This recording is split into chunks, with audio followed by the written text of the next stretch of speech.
दोस्तों, हम जिस वातावरण में पैदा होते हैं उसी के अनुसार हमारे शरीर की कोशिकाएं विकसित होती हैं और उस वातावरण के हम रहने के आदी हो जाते हैं। इंसान को जिंदा रहने के लिए ऑक्सीजन का होना बहुत ही आवश्यक है। पृथ्वी से बाहर जाने के बाद हमें अंतरिक्ष में जिंदा रहने के लिए पृथ्वी जैसे वातावरण का होना जरूरी है। अंतरिक्ष में परिस्थितियां पृथ्वी से विपरीत हो जाती हैं। यहां पर हम बिना अंतरिक्ष सूट पहने जिंदा नहीं रह सकते। हमारे सौरमंडल में 8 प्लैनेट मौजूद हैं, लेकिन इनके हालात हमारी पृथ्वी से बहुत ही ज्यादा अलग हैं।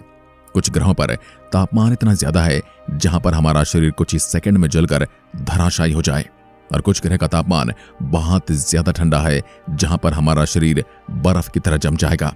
इन ग्रहों पर जिंदा रहने के लिए हमें उतने ही एटमॉस्फेरिक प्रेशर की जरूरत होती है जितने एटमॉस्फेरिक प्रेशर में हमारा शरीर विकसित हुआ है। सोलर सिस्टम में अगर कहीं पर थोड़ी सी भी जीवन लायक परिस्थितियां मौजूद हैं तो वो केवल मंगल ग्रह पर नजर आती हैं। दोस्तों, आपके दिमाग में ये ख्याल आया होगा कि अगर हम सौरमंडल के अन्य ग्रह पर जाकर डेरा डालें तो वहां पर हम कितने दिनों तक या कितने मिनट तक जिंदा रह सकते हैं। तो चलिए आज चलते हैं सौरमंडल के सभी ग्रहों पर, वह भी बिना अंतरिक्ष सूट के, और वहां जाकर पता करते हैं कि हम कितने मिनट तक जिंदा रह सकते हैं। आप देख रहे हैं फ्यूचर साइंस यूट्यूब चैनल। ऐसे वीडियोस को रेगुलर देखने के लिए चैनल को सब्सक्राइब करें। दोस्तों, सबसे पहले हम पृथ्वी के वायुमंडल से बाहर निकलते हैं। वायुमंडल के बाहर निकलने के लिए हमें 1 सेकंड में 11.2 किलोमीटर की स्पीड हासिल करनी होगी, तब जाकर हम पृथ्वी के गुरुत्वाकर्षण से छुटकारा पा सकेंगे। अब हम ऐसी दुनिया में पहुंचेंगे जहां पर हवा का नामो निशान नहीं है।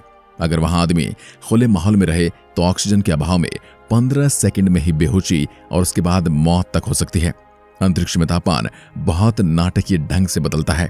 वहां पर जाते ही उस व्यक्ति के फेफड़े और डाइजेस्टिव ट्रैक्ट से सारी हवा बाहर निकल जाएगी और उसके 15 सेकंड बाद हमारी बॉडी शरीर में मौजूद सारा ऑक्सीजन इस्तेमाल कर लेगी। ऑक्सीजन की कमी की वजह से हमारे सारे ऑर्गन्स और ब्रेन को ब्लड नहीं मिलेगा। उतने ही वक्त में हमारा शरीर बेहोश हो जाएगा। हमारा शरीर बिना किसी सुरक्षा परत के सीधे सूरज और अन्य अंतरिक्ष पिंडों से निकलने वाली खतरनाक रेडिएशन के संपर्क में आता है।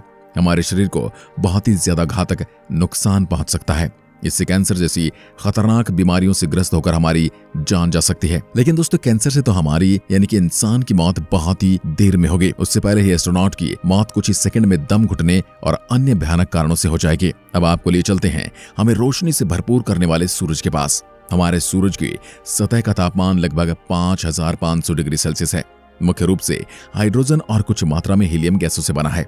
इसके साथ ही ऑक्सीजन, कार्बन, लोहे और नियॉन भी मौजूद हैं। इस विशाल आग के गोले की तरफ हम बिना स्पेस सूट जाने की सोचेंगे तो हमसे बड़ा बेवकूफ इस दुनिया में कोई नहीं होगा। सूर्य का गुरुत्वाकर्षण पृथ्वी के मुकाबले 28 गुना ज्यादा है। यहाँ पर आपका वजन भी बढ़ जाएगा। लेकिन पहली बात तो आप सूरज के पास जा भी नहीं पाओगे। उससे लाखों किलोमीटर दूर से ही आपकी बॉडी जलकर राख हो जाएगी। लेकिन हम इमेजिन करके सूरज के पास पहुंच जाते हैं तो क्या होगा दोस्तों, हमारे शरीर के अंदरूनी अंग अंदर ही दब जाएंगे। सूरज की भयानक गर्मी से शरीर के एक एक अंग जलकर भाप बन जाएगा। वहां पर हमारी 1 सेकंड से भी कम समय में मौत हो जाएगी। तो मेरे ख्याल से आप में से कोई भी सूरज की तरफ नहीं जाना चाहेगा। अगर जाता है तो हमें जरूर बताना। अब आ जाते हैं सूर्य के सबसे नजदीकी प्लेनेट मरकुरी पर। बुध ग्रह एक स्थलीय धरातल वाला प्लेनेट है। यहाँ दिन के समय का तापमान 450 डिग्री सेल्सियस तक पहुंच जाता है, जबकि रात में तापमान बहुत ज्यादा गिर जाता है। रात में बुध ग्रह का तापमान -176 डिग्री सेंटीग्रेड तक चला जाता है। मरकुरी प्लैनेट की एस्केप वेलोसिटी 4.3 किलोमीटर प्रति सेकंड है। यानी हमें बुध के वातावरण से बाहर निकलने के लिए 1 सेकंड में 4.3 किलोमीटर यानी कि प्रति सेकंड स्पीड हासिल करनी होगी। बुध ग्रह की जमीन पर हम बिना स्पेस सूट के केवल 1 मिनट और 30 सेकंड तक ही अपने आप को जिंदा रख सकते हैं। यह समय हमारे लिए बहुत ही मुश्किल परिस्थितियों में बीतेगा जो हम सहन भी नहीं कर पाएंगे। वीनस प्लैनेट यानी शुक्र ग्रह। वीनस प्लैनेट को सौरमंडल का सबसे गर्म प्लैनेट माना जाता है, जिसका तापमान 475 डिग्री सेंटीग्रेड है। ज्वालामुखी से भरे इस प्लैनेट पर हम इंसान केवल 1 सेकंड समय तक ही जिंदा रह पाएंगे। वैज्ञानिकों के अनुमान के मुताबिक शुक्र ग्रह 100 किलोमीटर के दायरे में करीब 150 से ज्यादा ज्वालामुखी पाए जाते हैं। शुक्र ग्रह की जमीन सल्फ्यूरिक एसिड की खतरनाक बादलों से ढकी हुई है, जो सूरज की 90% रोशनी को रिफ्लेक्ट कर देते हैं। यहाँ का गर्म तापमान पलक झपकते ही हमें मौत के घाट उतार देगा। अब बात करते हैं हमारे घर के बारे में, यानी सूर्य के तीसरे ग्रह पृथ्वी के बारे में। ब्रह्मांड में पृथ्वी एकमात्र ऐसा ग्रह है जिस पर जीवन मौजूद है। पृथ्वी हमें करोड़ों सालों से एक स्टेबल एटमॉस्फेयर के साथ रहने लायक वातावरण देती है। यहाँ पर हम बिना किसी की मदद के स्वतंत्र रूप से 80 सालों से ऊपर तक जिंदा रह सकते हैं, लेकिन ये हमारे स्वास्थ्य पर डिपेंड करता है। आज की बढ़ती टेक्नोलॉजी इंसान को शारीरिक रूप से कमजोर कर रही है, जिसकी वजह से उम्र में भी कमी आ रही है। अब बात करते हैं हमारे पड़ोसी लाल दुनिया यानी कि मंगल ग्रह के बारे में। दोस्तों, मंगल ग्रह पर कई सालों से दुनिया की तमाम अंतरिक्ष एजेंसियां जीवन की तलाश कर रही हैं, लेकिन अभी तक हमारे हाथ कोई भी ठोस प्रमाण नहीं लगा है जो हम ये कह सके कि मंगल ग्रह पर जीवन मौजूद है। मंगल ग्रह पृथ्वी की तुलना में सूर्य से ज्यादा दूर होने के कारण यहाँ का औसतन तापमान -55 डिग्री सेल्सियस है। मार्स प्लेनेट का एटमॉस्फेयर मुख्य रूप से कार्बन डाइऑक्साइड से बना हुआ है। मंगल ग्रह का चुंबकीय क्षेत्र कमजोर होने की वजह से यहाँ पर सूरज की खतरनाक रेडिएशंस का हमला होने का खतरा लगातार बना रहता है, जो हमारी बॉडी को जलाकर राख कर सकता है।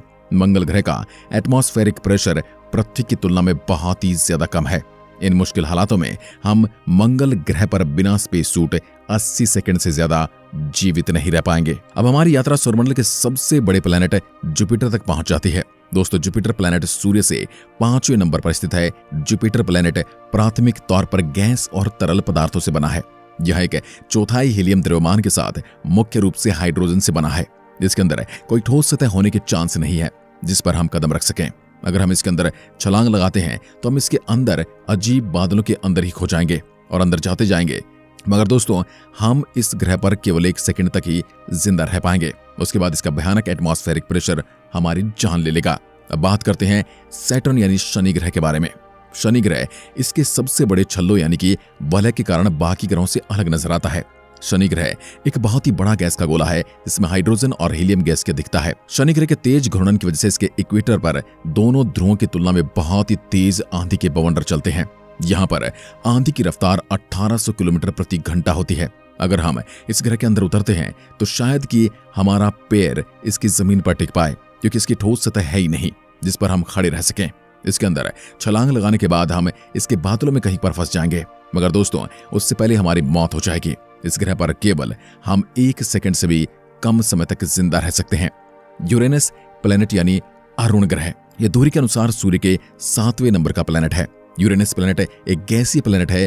गैसीय प्लैनेट उन ग्रहों को कहा जाता है जहां पर गैस अधिक मात्रा में पाई जाती है। यहाँ पर मिट्टी, पत्थर जैसी ठोस वस्तु कम मात्रा में होती है, लेकिन यहाँ बर्फ की मात्रा अधिक होने की वजह से वैज्ञानिक इसे बर्फीले ग्रह के नाम से भी जानते हैं। इस ग्रह पर इंसान केवल 1 नैनो सेकंड तक जिंदा रह सकता है। यहाँ का औसतन तापमान -224 डिग्री सेंटीग्रेड है और सौरमंडल के अन्य ग्रहों की तुलना में यूरेनस प्लैनेट का वायुमंडल सबसे ठंडा है। वैज्ञानिक ऐसा मानते हैं इस ग्रह पर हीरे की बारिश होती है, लेकिन दोस्तों हमने इस ग्रह पर बिना स्पेस सूट जाने की हिम्मत की तो इसका एटमॉस्फेरिक प्रेशर केवल 1 नैनो सेकंड के अंदर ही हमारी जान ले लेगा। नेपच्यून यानी अरुण ग्रह इस सौरमंडल का सबसे अंतिम प्लैनेट माना जाता है। वरुण ग्रह हमारे सौरमंडल सूर्य से 8वें नंबर का प्लैनेट है। इस ग्रह पर सौरमंडल के बाकी ग्रहों की तुलना में सबसे तेज हवाएं चलती हैं। 2100 किलोमीटर पर आवर की स्पीड से आंधियां चलती हैं। इस ग्रह के बारे में भी वैज्ञानिक मानते हैं कि यहाँ पर डायमंड की बारिश होती है। यह बात सुनकर कहीं आपके मन में लालच ना आ जाए, मगर दोस्तों वहां जाकर डायमंड को लाना हमारे लिए किसी सबसे बड़े खतरे से कम नहीं है। इस ग्रह पर इंसान बिना स्पेस सूट पहने केवल 1 सेकंड ही अपने आप को जीवित रख सकता है, यानी कि पलक झपकते ही यहाँ पर आपका काम तमाम हो जाएगा। इसके एटमॉस्फेयर में बर्फीले बादल और सौरमंडल में दर्ज सबसे तेज हवाएं भी हैं। वायुमंडल के चरम सीमाओं में बर्फीले मीथेन और मामूली गैसों के कण नेपच्यून को अपने हरे गहरे नीले रंग का रंग देते हैं। दोस्तों इतना घूमने के बाद अब ये बात तो समझ गए कि पृथ्वी के अलावा सौरमंडल में ऐसी कोई जगह नहीं जहां पर पृथ्वी के जैसा वातावरण आपको मिल सके। इन बातों को हमें सीख लेना चाहिए कि हमें प्राकृतिक संसाधनों का दुरुपयोग बिल्कुल नहीं करना चाहिए, ताकि भविष्य में हमारे साथ कोई अनहोनी ना हो। अब इनके ऊपर आपकी क्या राय है, हमें नीचे कमेंट बॉक्स में लिखकर जरूर बताएं। वीडियो को पूरा देखने के लिए आपका बहुत बहुत धन्यवाद। जय हिंद, जय भारत।